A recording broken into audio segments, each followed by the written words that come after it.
The Galactic Council interrupted the human. That was their last mistake. The chamber was already humming when I walked in. Not the pleasant hum of machinery or ventilation. This was a living sound, the kind that comes from 400 species breathing in one room, each one exhaling through different lungs, different membranes, different arrangements of cartilage and bone that evolution had arrived at on 1,000 different worlds. It was the sound of the universe, reminding you how small your corner of it is. I had been told to arrive early. I had been told to stand at the speaking platform before the session opened so that my presence registered on the council's visual feeds before the chamber filled. Optics matter, my briefing handler had said. Let them see you standing there. Let them get used to the fact that a human is in the room. I stood there. They got used to nothing. My name is Yara Osei. I am 39 years old. I grew up in a mid-sized city that flooded twice before I turned 12, and I learned early that when the water is rising, you do not wait for someone to tell you it is rising. You move. You figure out what you can carry. You go. I became a diplomat because I believed, sincerely and perhaps foolishly, that the skills required to negotiate with a flooded world were the same skills required to negotiate with the universe. You read the room, you find the pressure points, you speak plainly when plainly is all you have left. I had 12 minutes. 12 minutes to present Earth's petition for protected sovereignty status, the legal classification that would prevent the Verath Dominion from claiming extraction rights over the outer asteroid belt, the belt that our deep space infrastructure ran through like a spine, the belt that, if the Verath stripped it down to silicate dust as they had done to 3 other systems in the past century, would set human expansion back by 4 generations. 12 minutes to make 400 civilizations care about one more species with one more problem in one more corner of a galaxy that had seen everything before. I had prepared for 9 months. I had rehearsed my address until I could deliver it in my sleep. I had the legal citations memorized, the economic projections loaded, the historical precedents mapped in order of impact. Every sentence was built to land somewhere specific in the chamber's translation matrix, which converted meaning across 47 simultaneous language frameworks. I was 3 minutes and 20 seconds in when Counselor Dresch raised the silence. Staff, it is a long rod, pale as old bone, and when the high arbiter lifts it, the chamber's acoustics change. A frequency drops out of the air. You feel it more than hear it. The room becomes a different room. I had read about it in the procedural manuals. Reading about it and feeling it are not the same thing. 2 other senior delegates raised their hands within seconds. That was all it required. 3 senior delegates agreeing that a petition lacked sufficient merit to continue.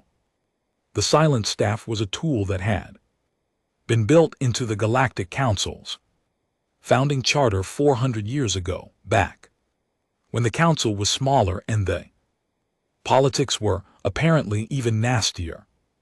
Today, it was being used on me. The translation matrix cut my feed. The speaker's light on the podium went dark. By the law of the council chamber, my 12 minutes were void. My petition was, procedurally speaking, dead on the floor. The chamber buzzed, that alien hum. Again, but different now, faster. The frequency of amusement or of satisfaction.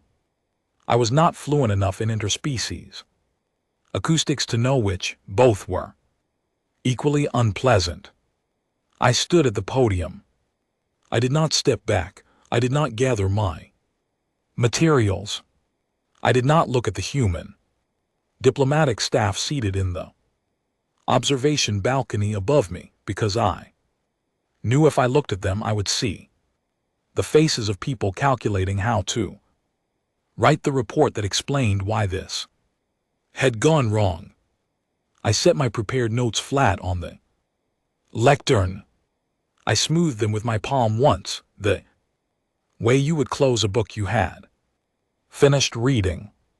Counselor Dresch was already speaking, addressing the chamber in the fluid, layered cadence of the Varath language, which sounded to human ears like wind through a damaged structure.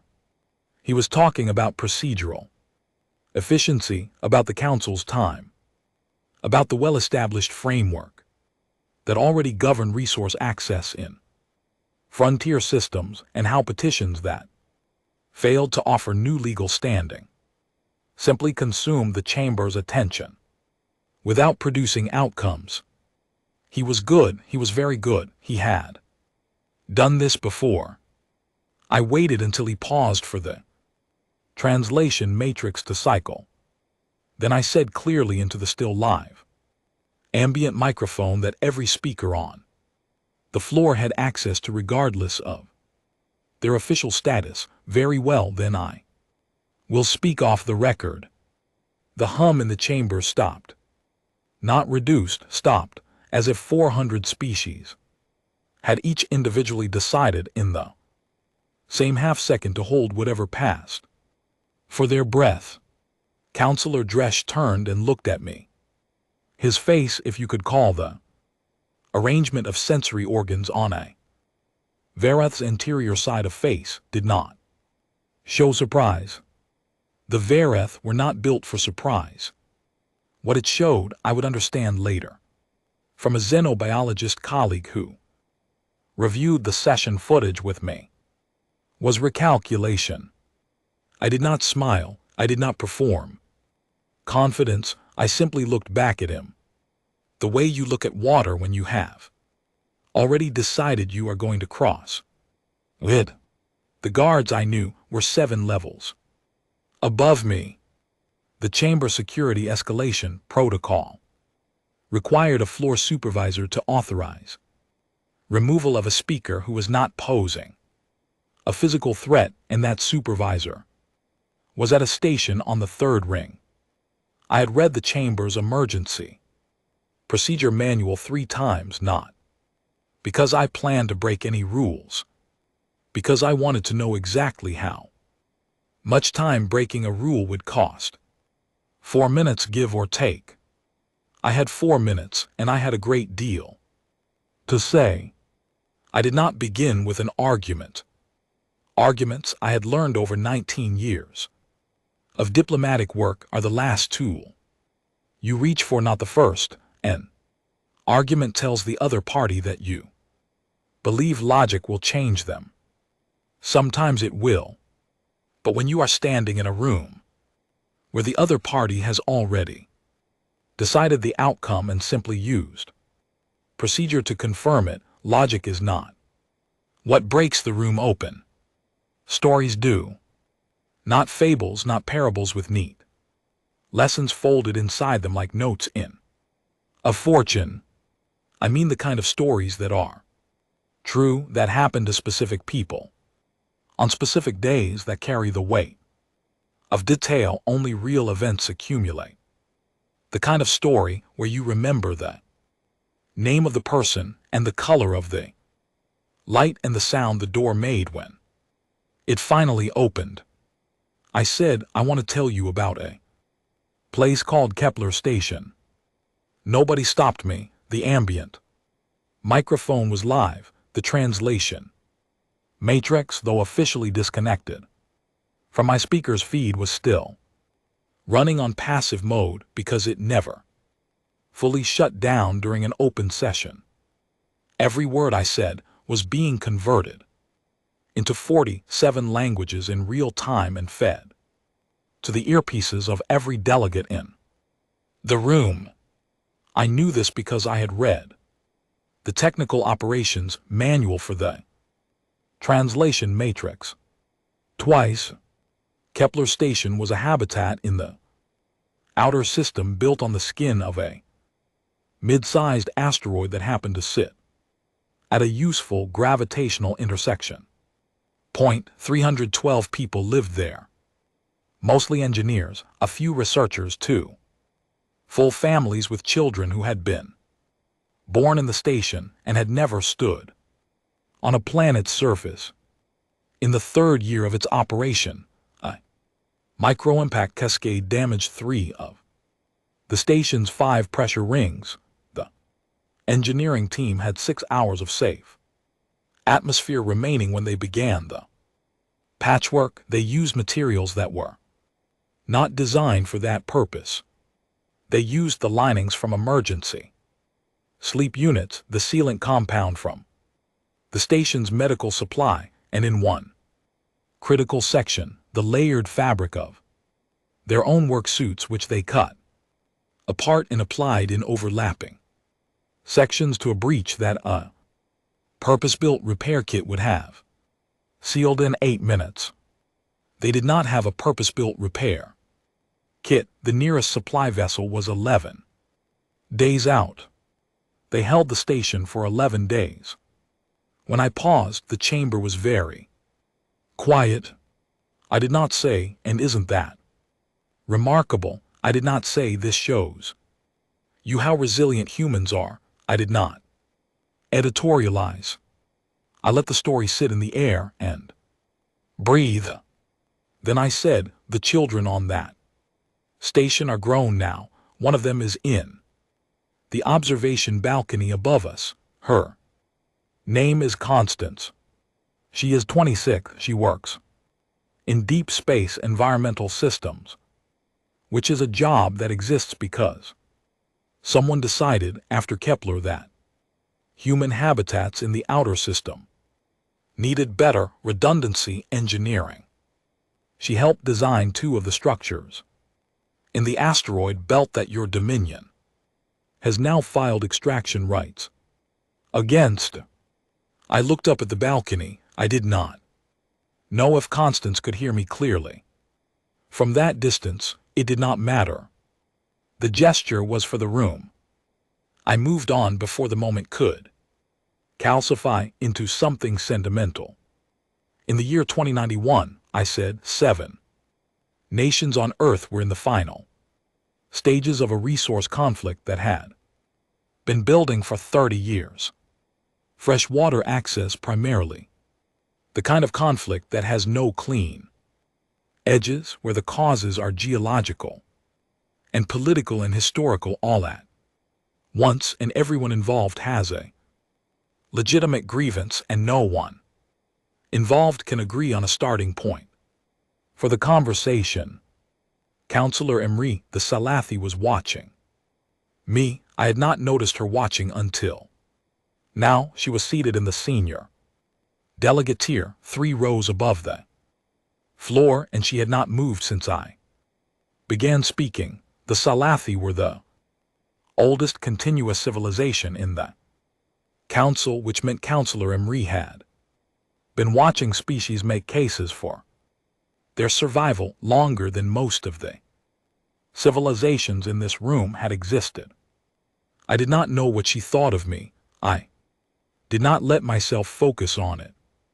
The conflict ended, I said, not because anyone won, not because a third party intervened, not because a treaty was negotiated at a summit with cameras present. It ended because a drought hit the 3 nations most invested in continuing the conflict, and the children were thirsty, and the adults who were fighting looked at the children who were thirsty and made a choice. I paused for exactly 2 seconds.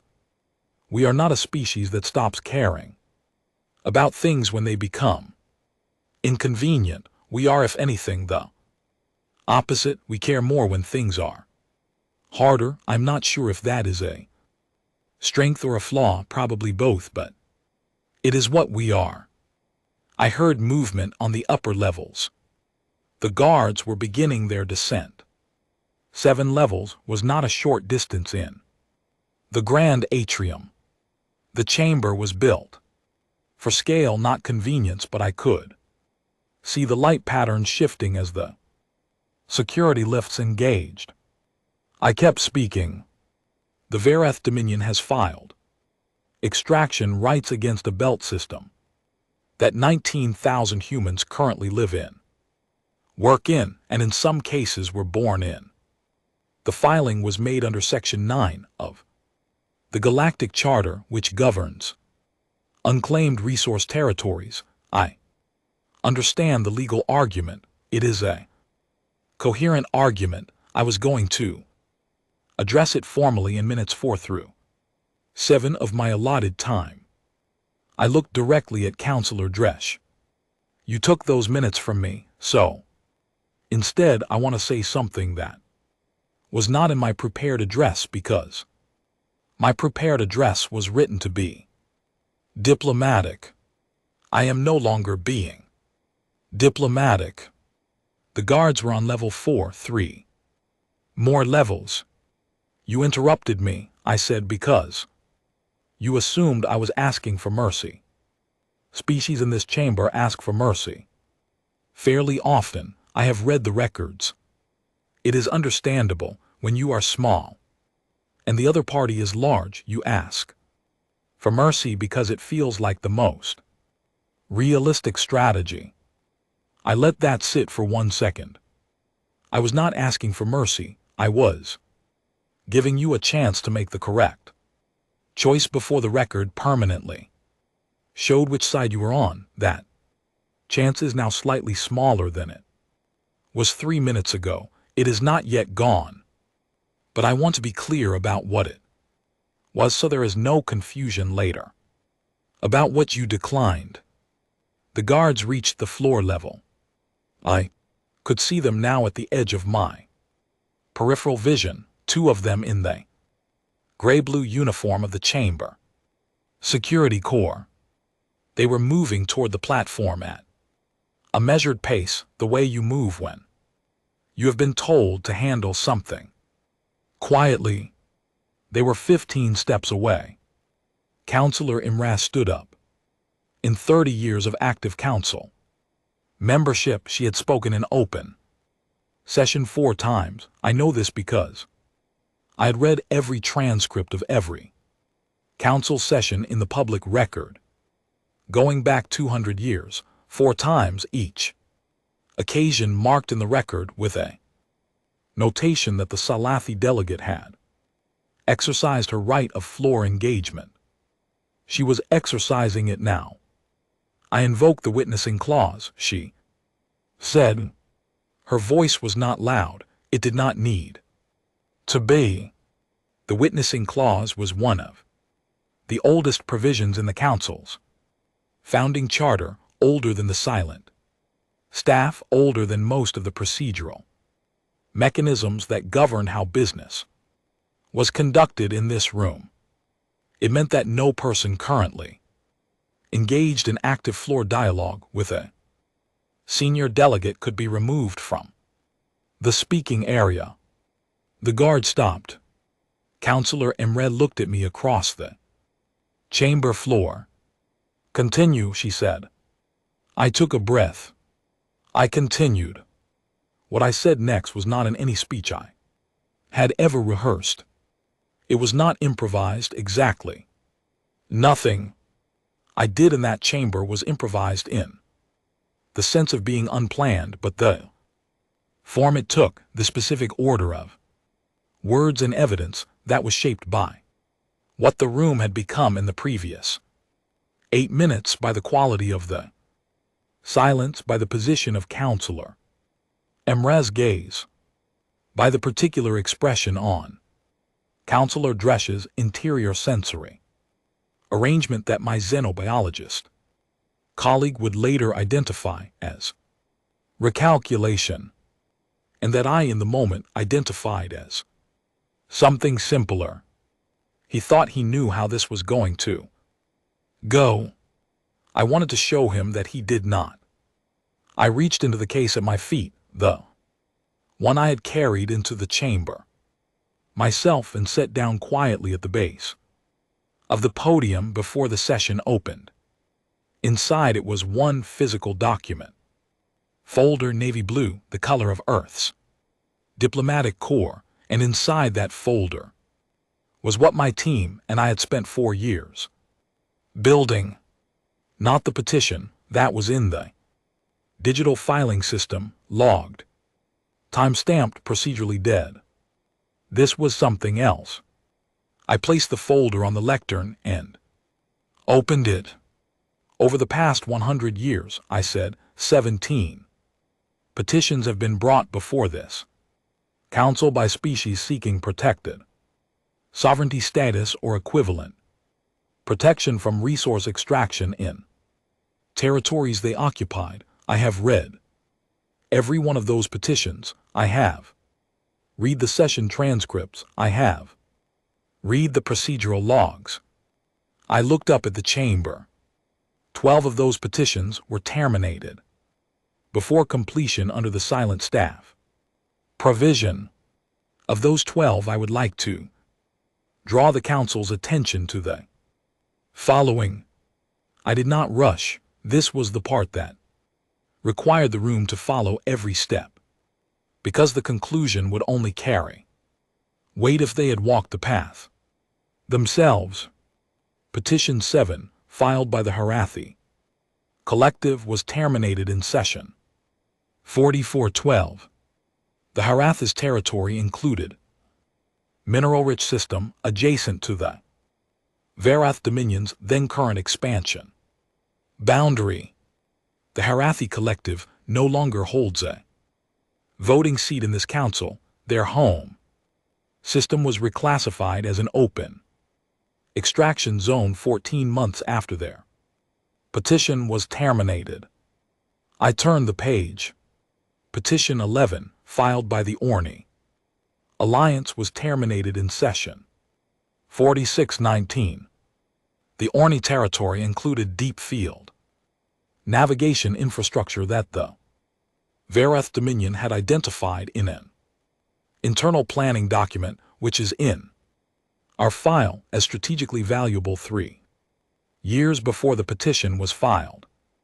The Orni Alliance no longer holds a voting seat in this council.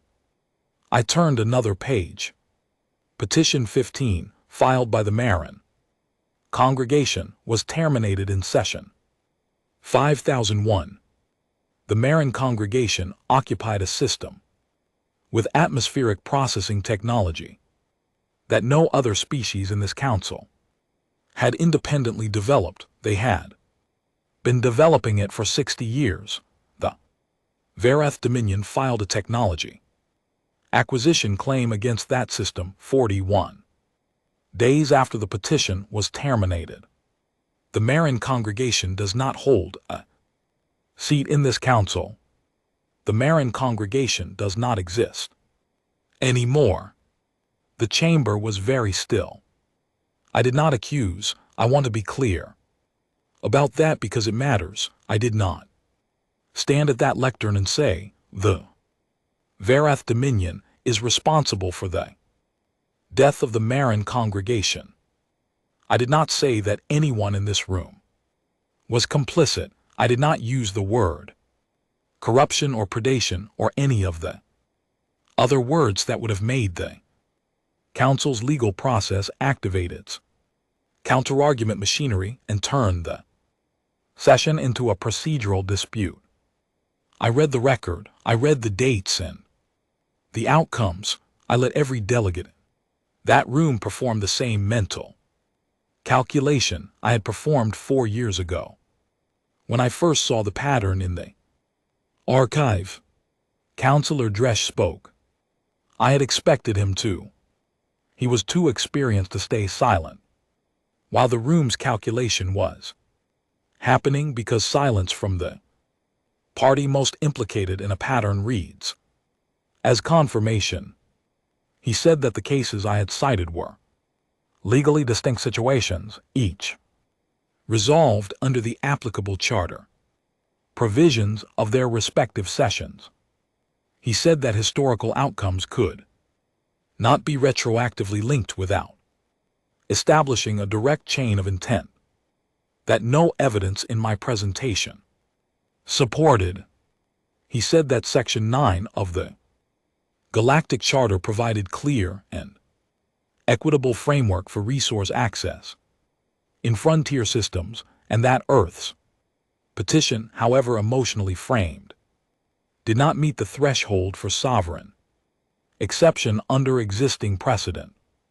It was a good argument. I had read version of it in the Verath Dominions procession legal brief, which they had filed confidentially, but which had been shared with the Human Diplomatic Corps through a source I will not name here. I let him finish. I waited for the translation matrix to complete its cycle. Then I said, Section 9 has a subsection 9C. It was added to the Charter in Session 3847, 340 years ago. Would you like me to read it, or would you prefer to read it yourself before I continue? Silence. Not the performative pause of a speaker managing an audience, actual silence. The kind that comes when a room has just collectively realized that someone has been holding a door open for several minutes and they only now notice the door. Counselor Dresch did not respond. I read subsection 9C. It stated, in the careful language of 400-year-old legal drafting, that resource extraction rights under Section 9 could not be applied to any territory in which a recognized spacefaring species had established continuous habitation infrastructure predating the filing of the extraction claim by more than 10 standard years, provided that the habitation infrastructure served a demonstrable function in the species' primary expansion corridor. Our infrastructure in the belt was 23 years old. The Verath Dominion's extraction filing was 6 months old. Subsection 9C had never been cited in a council session, not once in 340 years. I do not know why it was added. The session record from 3847 listed it as a technical amendment submitted by a delegate from a species that no longer held a seat. Perhaps it had been forgot, perhaps it had been buried, perhaps the legal teams of every species that had petitioned under similar circumstances had simply not found it. We found it 6 months ago when a junior researcher named Oliver on our archive team was doing what junior researchers do when they are thorough and underpaid, paid and genuinely interested in their work. He was reading old session records for context. He found it on a Tuesday. He sent it to me in a message that said, "Only, I think you should look at this." I had read it at 2:00 in the morning, sitting in the kitchen of our diplomatic residence on the station above Earth's moon, and I had sat there for a long time before I did anything else, because it changed everything, not just the legal case, everything. It meant we did not need to win the Chamber's sympathy. We did not need to out-argue the Verath's legal team. We did not need to convince 400 civilizations that humanity was worth protecting. We just needed to get to the point in the session where I could read subsection 9C into the record, which required me to still be standing at the lectern, which required Counselor Imre, which is why 3 days before the session, I had sent a private communication to the Salathi diplomatic office, not requesting anything, not asking for Help, I had simply shared the archive. Research, the pattern of terminated. Petitions, the subsection, and a single line of my own writing. I do not know if you are watching, but I think you have been watching for a long time, and I think you already know what I am going to find in that room. She had not responded. She had come to the session. She had invoked the witnessing clause. That was her response. I closed the folder. Earth's petition meets every requirement of subsection 9C. I said, the filing is complete, the documentation is on record, and the legal basis is, as of this moment, uncontested in the session record. I'm asking the council to proceed to a vote. Councilor Dresch called for recess. He was entitled to it. Any senior delegate could request a short recess between procedural phases. It was standard practice when a session's direction had shifted unexpectedly, and the parties needed time to regroup. The chamber supervisor acknowledged the request and looked toward Councilor Emre, whose witnessing clause technically held the floor.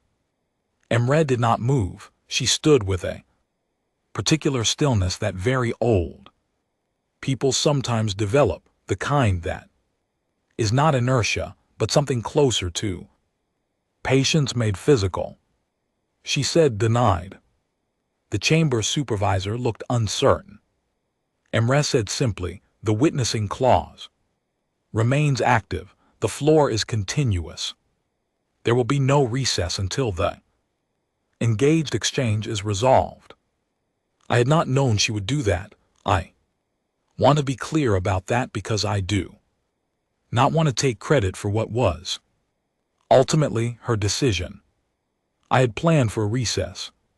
I had prepared for the possibility that Dresch would use the break to consult his legal team, return with a counterargument targeting subsection 9C's applicability, and attempt to reframe the session's procedural footing. I had 3 responses ready for 3 different versions of that counterargument. I did not need them. The floor stayed open, and what I did next was something I had genuinely debated until the morning of the session. I made the Verith an offer, not because I had to, not because our legal position required goodwill gesture. Subsection 9C was clean. If the council voted on the petition as it stood with the existing documentation on record, we would win. I had run that calculation until I was tired of running it, and the answer kept coming back the same. I made the offer because I wanted it in the record, and because somewhere beneath all the preparation and the legal strategy and the 4 years of archive research, I am still the person who grew up watching floodwater rise and learned that the first move should always be to check whether the other party wants to solve the problem together. Sometimes they do, sometimes offering the door is the right thing, even when you already have the key. I said, before this council proceeds to a vote, I want to make a formal proposal to the Verith Dominion. The chamber's register noted it. Dresch went still. I said, the Verith Dominion requires mineral extraction capacity in the outer system. That need is real, and we do not dispute it. Earth requires uninterrupted access to the belt infrastructure for our deep space expansion program. That need is equally real. I paused. We are proposing a joint extraction and operations agreement, shared access to the belt's mineral resources, divided along the meridian line that our engineering teams have already surveyed and filed with the council's territorial office in exchange for access rights to the Northern sectors, the Varath Dominion, would recognize Earth's protected sovereignty status over the southern sectors and the existing habitation infrastructure throughout. We would provide operational support, habitat maintenance and life support, engineering for any Varath extraction. Teams operating in shared zones, they bring the extraction capacity, we bring the infrastructure. Both parties benefit, both parties expand. I could feel the room recalibrating. Joint operation proposals were not common in the council. Most resource disputes ended in one party winning and one party losing, which was why most resource disputes eventually came back in a different form a few decades later. A shared arrangement with operational interdependence was structurally more stable. Every long-term planning model said so. I knew Dresch knew this. I also knew that he was not going to accept it. Not because the offer was bad, it was a genuinely good offer. Our economic modeling showed clear mutual benefit across a 40-year projection. I had 3 independent analyses in the folder, including one done by a Varath Economic Institute that had published its findings 2 years ago without knowing they would end up as evidence in this session.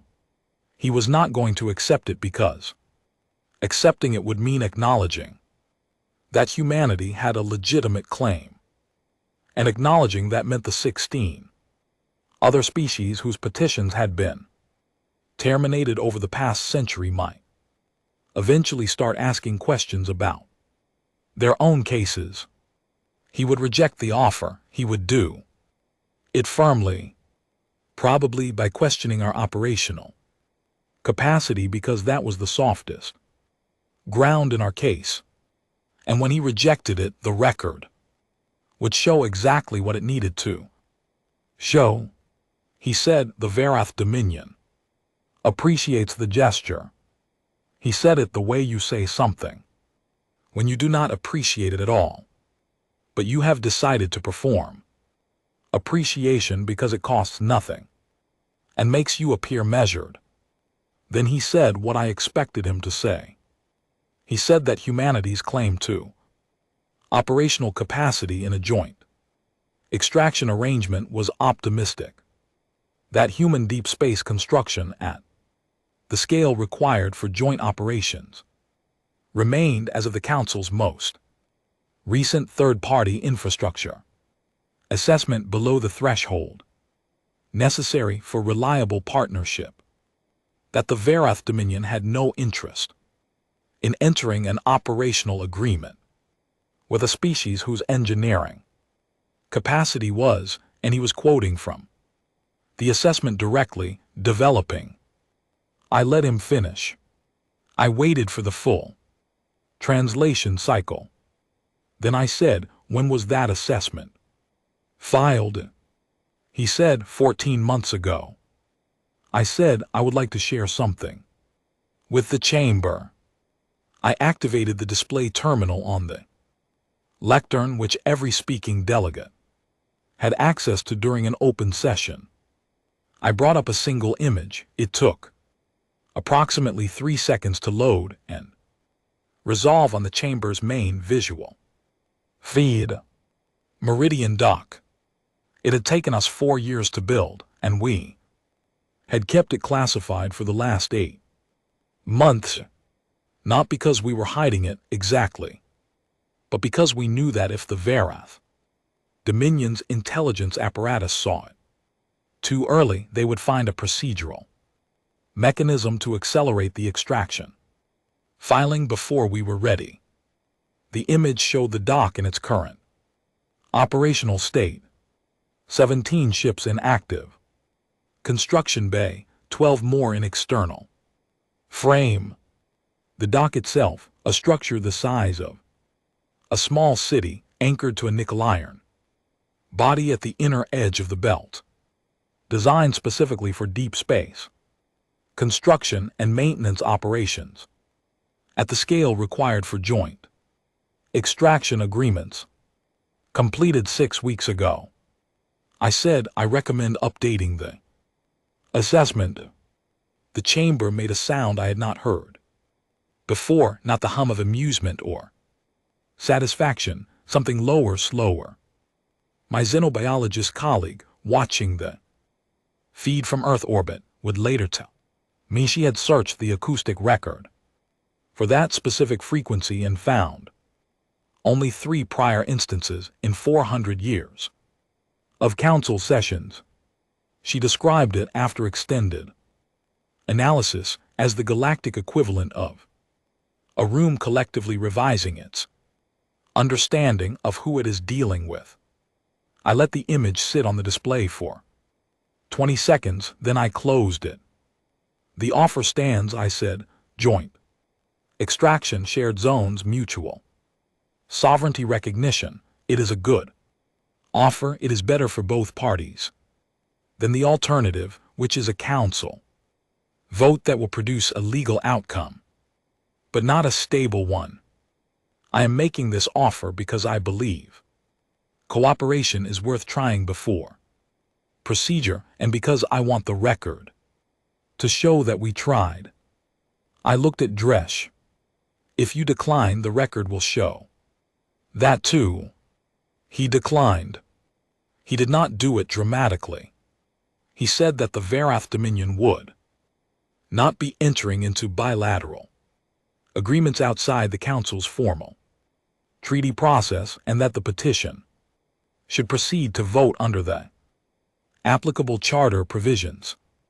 It was the correct legal language. It was also now on record. I said thank you. I closed the folder. The petition is ready for a vote, I said, and I have nothing further to add. Councillor Imrath called the vote herself. That was not standard procedure. Typically, a vote was called by the chamber supervisor, logged by the session clerk, and conducted through the council's distributed voting system, which allowed delegates to submit responses through their personal terminals in a rolling window of approximately 4 minutes. Imrath bypassed none of that formally. What she did was exercise the senior delegate's right to call for immediate session vote, which condensed the window to 90 seconds and required the chamber supervisor to announce the motion before any further floor business could occur.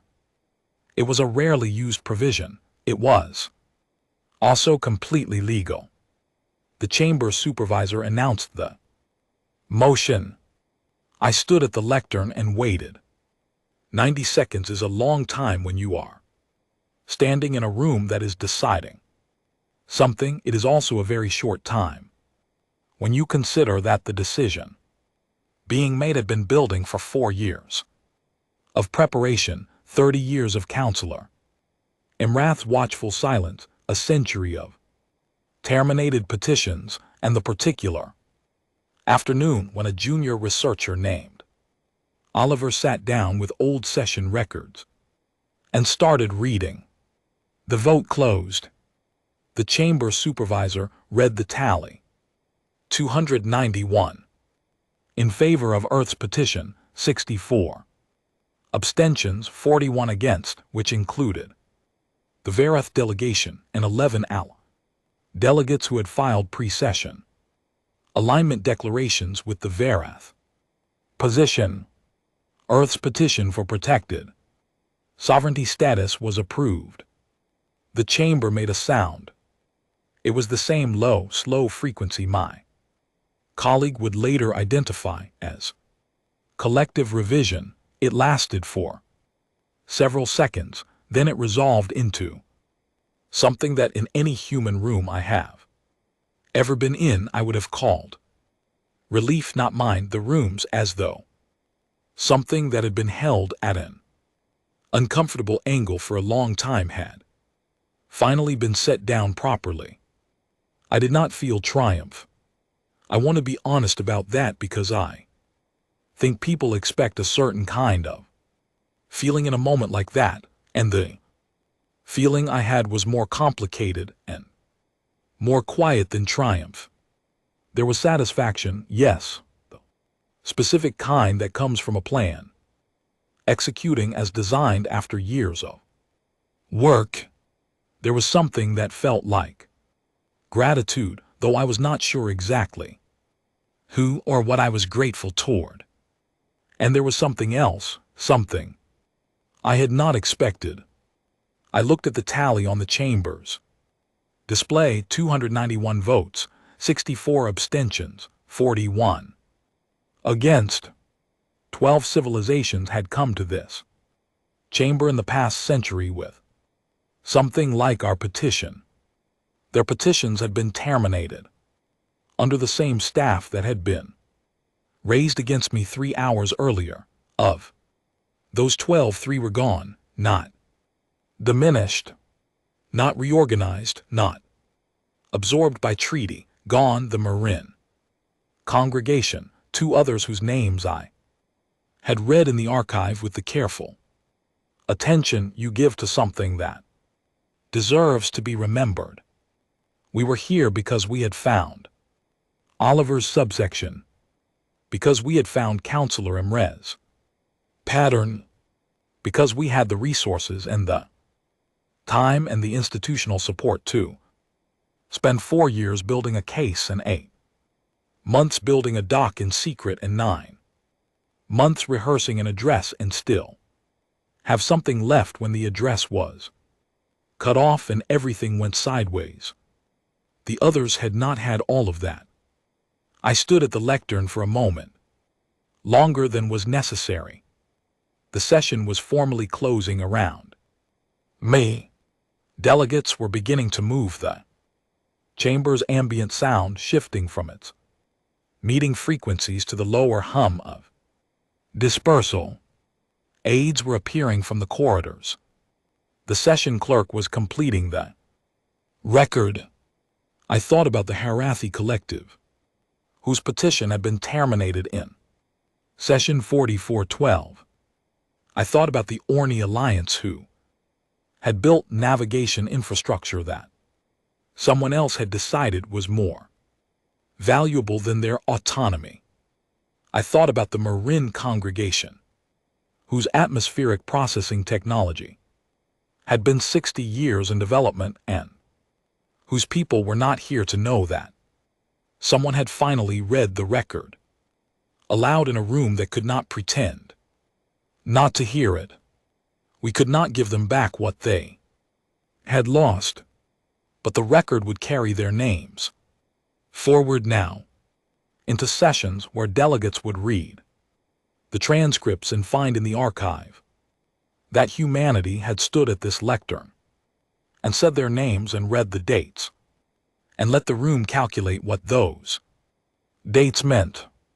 That was not justice. I know the difference between justice and a record, but it was something.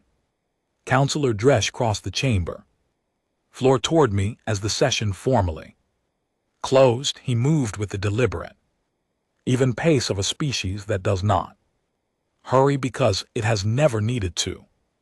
His 2 aides flanked him at the required diplomatic distance. He stopped 2 m away, the correct distance for a formal post-session acknowledgement under council protocol. He looked at me. I have tried since that day to find the right word for what his expression was. In that moment, recalculation is what my colleague said when she analyzed the footage. Reevaluation is what I would call it if I were writing the diplomatic report. What it felt like standing there in that chamber as the last delegates filtered out and the light shifted from the session spectrum to the dispersal spectrum was something simpler. It felt like someone who had walked into a room expecting a specific kind of difficulty and found a completely different kind of difficulty and was now adjusting everything they understood about what kind of difficulty was possible. He did not speak. I did not speak. There are conversations that happen in silence that are more complete than conversations in words, and this was one of them. He was telling me that he had underestimated us. I was telling him that I knew. He was telling me that it would not happen again. I was telling him with the same stillness that I had assumed that and prepared accordingly. His age shifted slightly.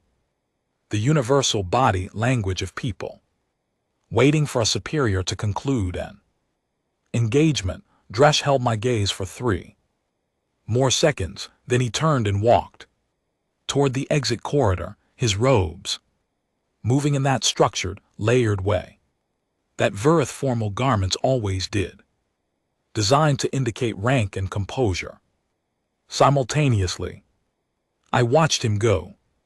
I did not feel that the silence had been a victory exactly. Victories in diplomacy are rarely clean. What I felt was that the silence had been accurate, that we had said in the space between words what words would have made too simple.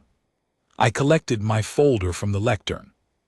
I signed the session completion form that the clerk presented. I shook hands with Counselor Imre's aide, who told me quietly that the counselor wished to speak with me privately at some point in the coming weeks when schedules allowed. I said I would look forward to it. I took the list to the observation balcony. Constance was still there, seated in the second row, her hands folded in her lap. She was 26 years old, and she had been born on a station that her parents had held together with emergency patch kits in the fabric from their work suits, and 11 days of refusing to believe it was over. She looked at me as I sat down beside. Sorry, I said. The vote passed. She nodded once slowly, the way people nod when they already knew the answer and are simply confirming it against the world. We did not say anything else until the shuttle came. On the shuttle home, the Earth diplomatic staff filled the cabin with the particular energy of people processing a significant outcome. There was talking and some laughter and the specific kind of exhausted relief that follows the completion of something you have been holding carefully for a very long time. I sat by the viewport and watched the chamber structure recede as we cleared the dock and began the approach vector toward Earth orbit. I opened my personal log. The cursor blinked. I wrote one sentence and stopped. They interrupted me because they thought we were small. They were confused about what small means. I looked at it for a moment, then I added one more line. We remembered who came before us. That is the most human thing I know how to say. I closed the log and leaned my head against the viewport. The glass was cool. Outside, the stars were the same stars. They had always been in the same arrangement. They would hold for another billion years, indifferent to the procedural outcomes of any species that happened to notice them. But we were here, and we had the record. Now, that was enough. For today, that was enough. I slept the whole way home.